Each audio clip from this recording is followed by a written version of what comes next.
comienza el espacio con información sobre temas jurídicos. Derecho a la radio. Con el análisis, la voz y el enfoque de especialistas en el derecho, la aplicación de la justicia y el respeto a los derechos humanos. Derecho a la radio, donde el ejercicio de la justicia es el ejercicio de la libertad.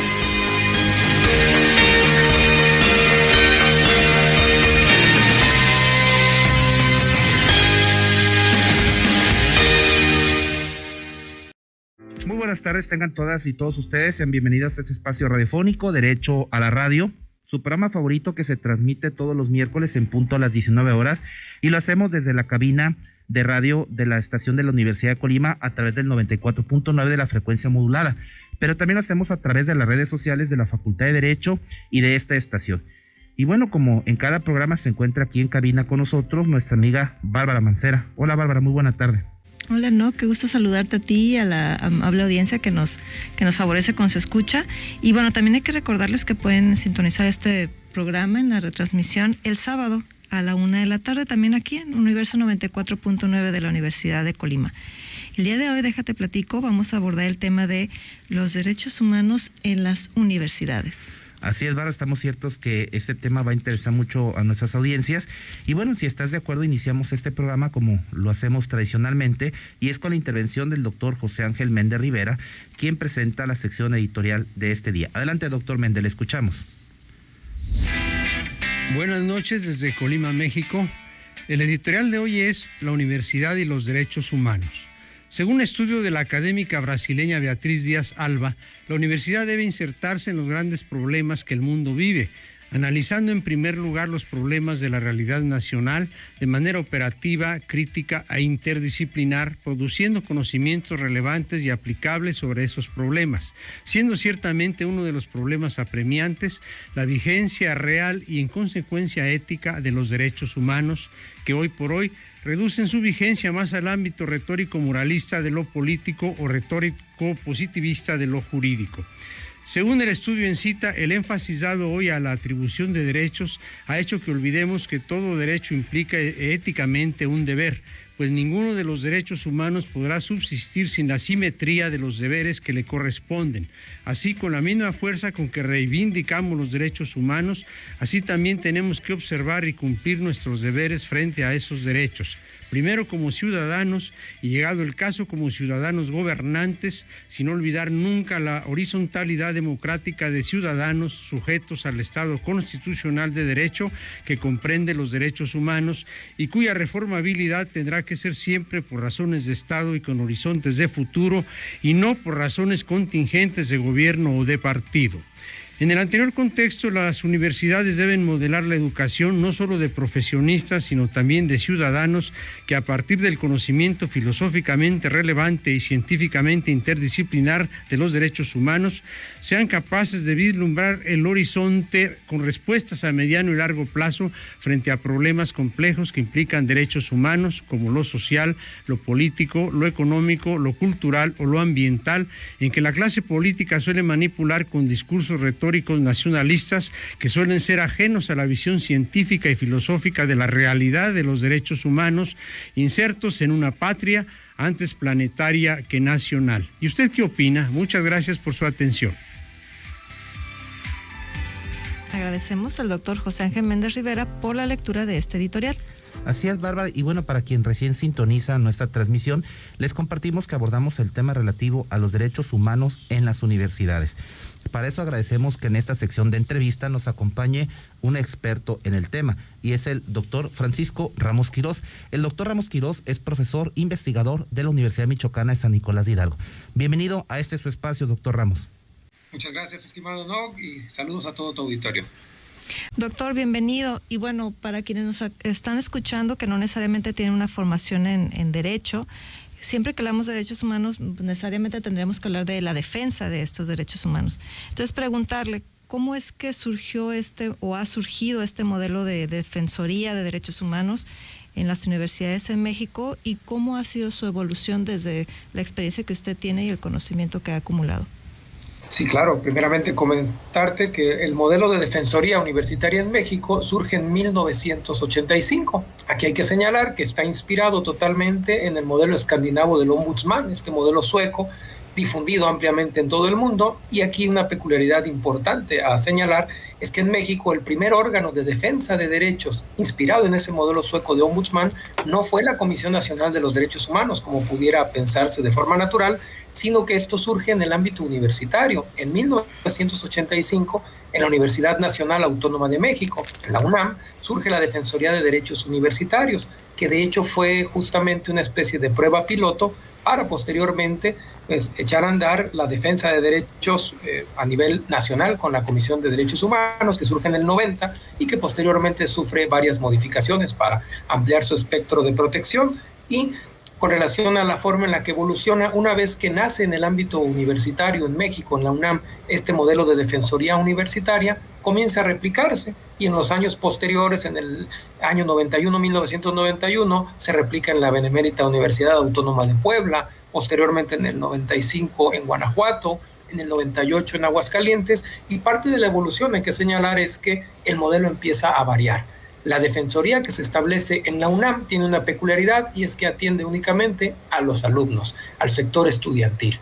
Las defensorías que van surgiendo después, en su mayoría respetan el modelo de la UNAM, lo siguen, pero algunas comienzan a variar el modelo, estableciendo procuradurías en vez de defensorías, algunas otras denominaciones, y van ampliando ese espectro protector a otros sectores. Entonces es muy importante, hoy en día pues hay defensorías, como el caso de la Universidad Michoacana de San Nicolás de Hidalgo, donde se atiende a los tres sectores. Sí, desde luego a los estudiantes en un primer momento, pero también a los profesores, a los académicos y también al sector administrativo, empleados manuales. Prácticamente todas las personas de la comunidad pueden y deben ser atendidas por la defensoría, y este es otro modelo.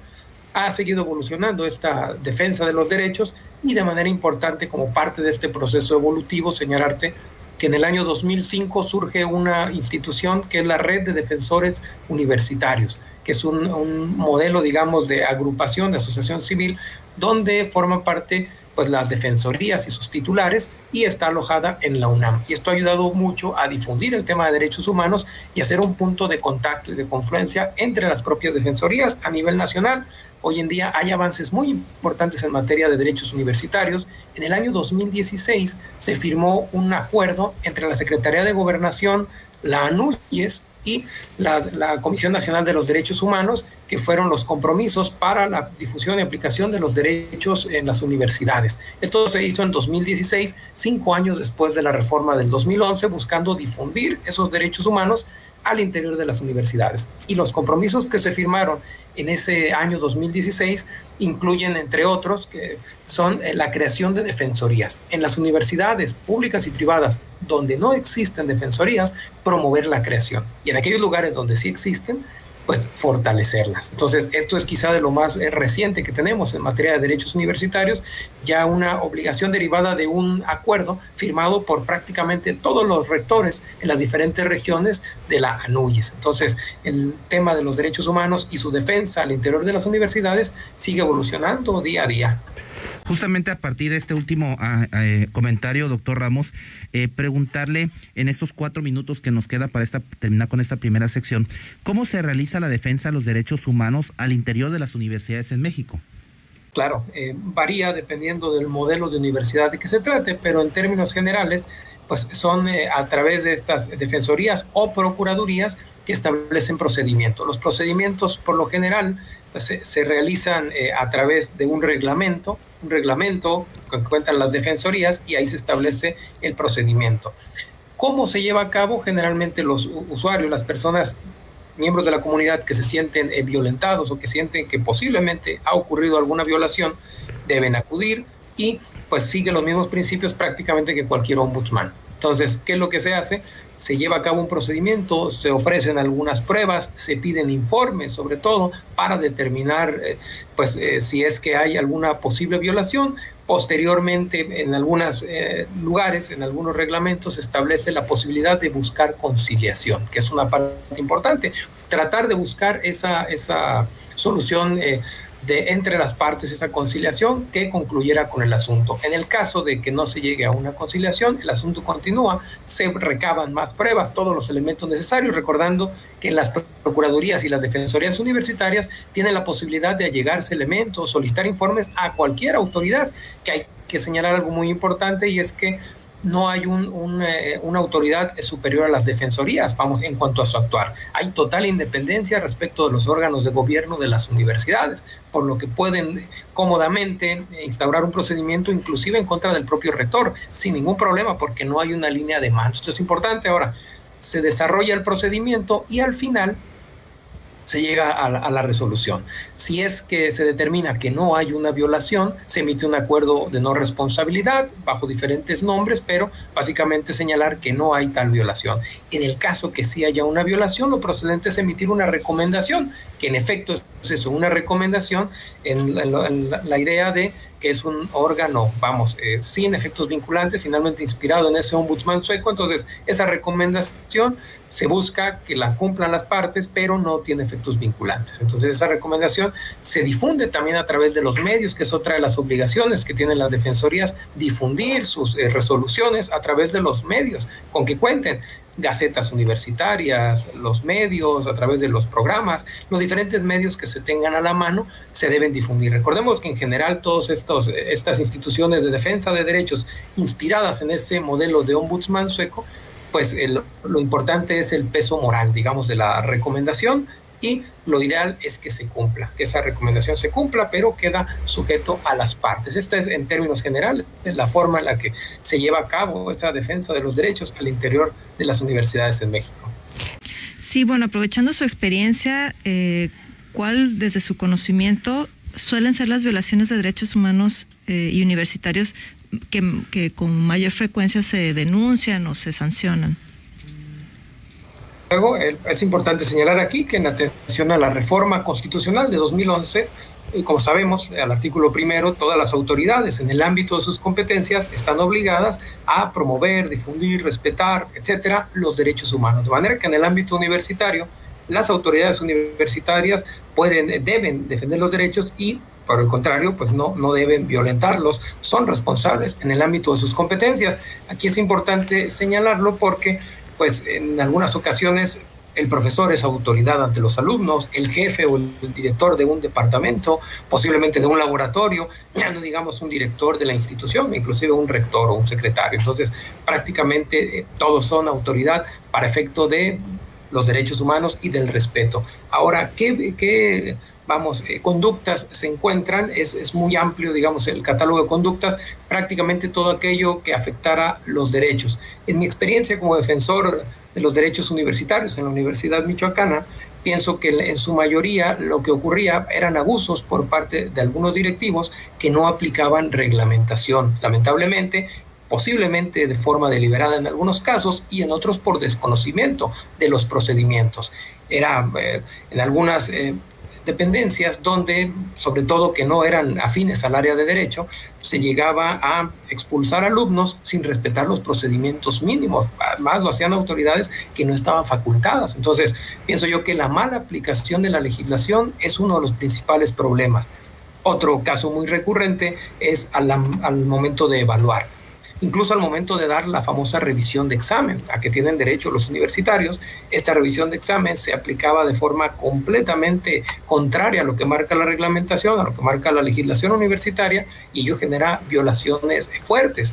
Y ahí encontramos diferentes tipos de casos, llegando a otros por demás graves, incluso pues una de las conductas más lamentables, el acoso, y sobre todo el acoso sexual, hay que decirlo, que es otra de las conductas que lamentablemente también llega a estar presente, de manera que el catálogo de conductas es variable. Con mucha frecuencia se incurre incluso en violaciones, incluso que pudieran parecer menores, pero que no lo son en absoluto. Los profesores que lamentablemente se conducen de una forma inadecuada hacia los alumnos o a las alumnas, con palabras altisonantes, con uso de apodos o sin cumplir incluso con sus propias obligaciones como profesores, desde luego que genera una violación a los alumnos. Entonces, prácticamente aquí el catálogo de conductas es muy amplio.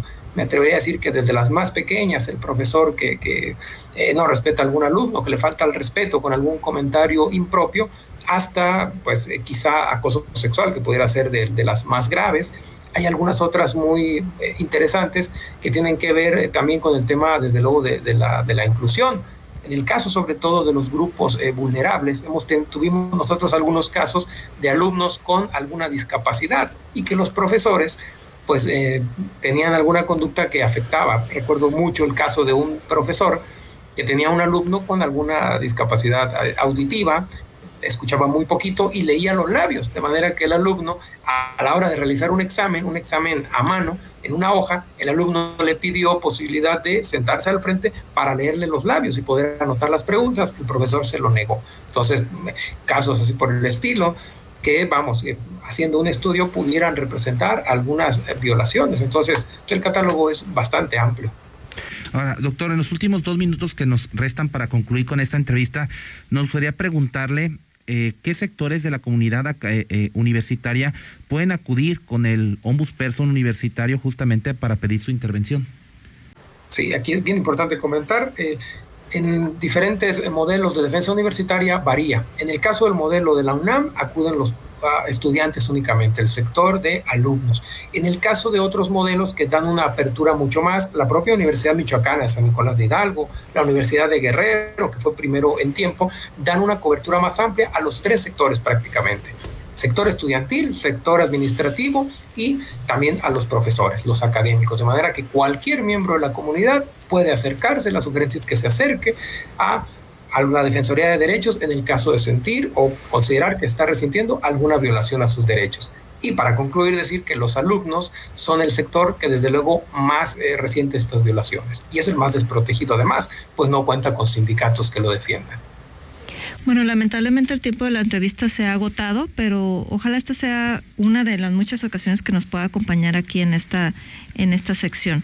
Le agradecemos al doctor Francisco Ramos Quirós. Recordemos, él es profesor investigador de la Universidad Michoacana de San Nicolás de Hidalgo y también, como lo mencionó, es defensor de aquella universidad, defensor de derechos humanos de aquella universidad. Gracias, doctor. Muchísimas gracias, muy buenas noches y estamos a la orden. Derecho a la radio, donde el ejercicio de la justicia es el ejercicio de la libertad. Continuamos en breve.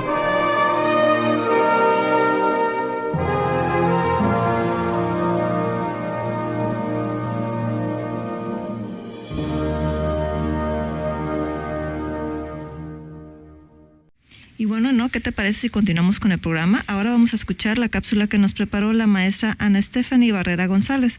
Ella es docente de la Facultad de Derecho de la Universidad de Colima, quien nos hablará sobre el origen de la conmemoración del Día Mundial de la Tierra Madre. Adelante, maestra, la escuchamos. El origen del Día Mundial de la Madre Tierra comienza en 1970, cuando los norteamericanos comienzan a manifestarse por un medio ambiente sano y sustentable. Fue en el año 2009 cuando la Organización de las Naciones Unidas declaró el 22 de abril como el Día Mundial de la Madre Tierra. Este año se celebra con motivo de darle un respiro obligatorio al planeta, ya que todos podemos contribuir. Podemos comenzar reduciendo nuestro consumo de agua, energía y todo haciéndolo de manera responsable. Desde el 2005, la ONU celebra un proyecto denominado Campeones de la Tierra. Ha puesto especial atención a este premio, ya que se reconoce la labor de personas o grupos que trabajan por el medio ambiente y que inspiran a otros a defender un futuro mejor para nuestro planeta. Se trata el máximo galardón medioambiental del mundo. Es importante mencionar que en el continente americano existen países que le brindan especial protección a la madre naturaleza. Citamos solo algunos de avanzada que consideran el derecho ambiental con un enfoque biocéntrico: Bolivia, Ecuador, Costa Rica, Colombia, etc. Una propuesta que trabajó la UNAM en el año 2019 nos señala una Declaración Universal de los Derechos de la Madre Naturaleza. Señalamos particularmente el artículo 2, derechos inherentes a la Madre Tierra, derecho a la vida y a existir, a ser respetada, a la regeneración de su biocapacidad, continuación de ciclos y procesos vitales libres de alteraciones humanas, a mantener su integridad como seres diferenciados, autorregulados e interrelacionados, al agua como fuente de vida, al aire limpio, a la salud integral, a estar libre de contaminación, polución y desechos tóxicos o radioactivos, a no ser alterada genéticamente o modificada en su estructura, amenazando con ello su integridad o funcionamiento vital. Derecho a la restauración plena y pronta por las violaciones a los derechos reconocidos en esta declaración causados por actividades humanas. Todos los seres tienen derecho al bienestar, a vivir libres de tortura o trato cruel por los humanos. Es importante mencionar que la Constitución Política de los Estados Unidos Mexicanos, en su artículo 4, reconoce el derecho a un medio ambiente sano para su desarrollo y bienestar. El Estado es quien garantizará el respeto a este derecho. El daño y deterioro ambiental generará responsabilidad para quien lo provoque en términos de lo dispuesto por la ley. Es importante también mencionar que la propia Constitución Política del Estado Libre y Soberano de Colima tiene en el artículo 2 la concepción de toda persona tiene derecho, y en la fracción 9 hacemos una particular resalte en vivir en un medio ambiente sano, seguro para su desarrollo y bienestar. Inciso A, la naturaleza está conformada por todos sus ecosistemas, especies como un ente colectivo sujeto de derechos que deberá de ser respetada en su existencia, su restauración y regeneración en los ciclos naturales. Además, la conservación de su estructura y funciones ecológicas en los términos que la ley establece. Inciso B nos dice que la biodiversidad, los ecosistemas naturales, patrimonio genético, especies nativas son bienes comunes y de interés público. Por lo tanto, su aprovechamiento será en los términos que la ley señale, su protección, preservación, recuperación en corresponsabilidad entre los sectores público, privado y social. Finalmente, el inciso C, el Estado promoverá el derecho al uso, acceso de las ecotecnologías aplicadas que garanticen el uso de los recursos naturales de manera limpia y cuyo objetivo sea satisfacer las necesidades humanas, minimizando el impacto ambiental. Finalmente nos dice que el daño y el deterioro ambiental va a generar responsabilidad para quien lo provoque. El Estado debe de generar acciones para garantizar a toda persona al goce de un medio ambiente sano, seguro, conservarlo en estado óptimo para su desarrollo y bienestar, realizando por ende actividades de protección, defensa, preservación, restauración y mejoramiento ambiental, garantizando así la calidad de vida, los derechos humanos y los derechos de la naturaleza. Es importante que tú te des esa pauta para conocer cuáles son los derechos de la naturaleza y que puedas hacer algo al respecto de ella. Y finalmente recuerda que invertir tiempo en el planeta requiere transformar nuestro presente. Club Compromiso Planeta, Facultad de Derecho. Gracias. Agradecemos la intervención de la maestra Stephanie Barrera González, docente de la Facultad de Derecho. Y bueno, desafortunadamente el tiempo para esta transmisión está a punto de agotarse. Agradecemos a quien ha participado en los controles de transmisión, a Oscar Segura, en Facebook, a Reina Andrade, al comité de producción de este programa, al doctor José Ángel Méndez, al licenciado Francisco Mayoral, a la licenciada Alejandra García Nevares, por supuesto, al licenciado Julio César Llerena Ceballos, pero sobre todo a todas y a todos ustedes que hacen posible este programa y que nos favorecen con su escucha en cada uno de estos. Se despiden desde la cabina en los micrófonos su amiga Bárbara Mancera y Enoc Morán. Que pasen ustedes. Buena tarde. Aquí termina esta emisión. Te esperamos la próxima semana en Universo 94.9. Derecho a la Radio, una producción de la Facultad de Derecho de la Universidad de Colima.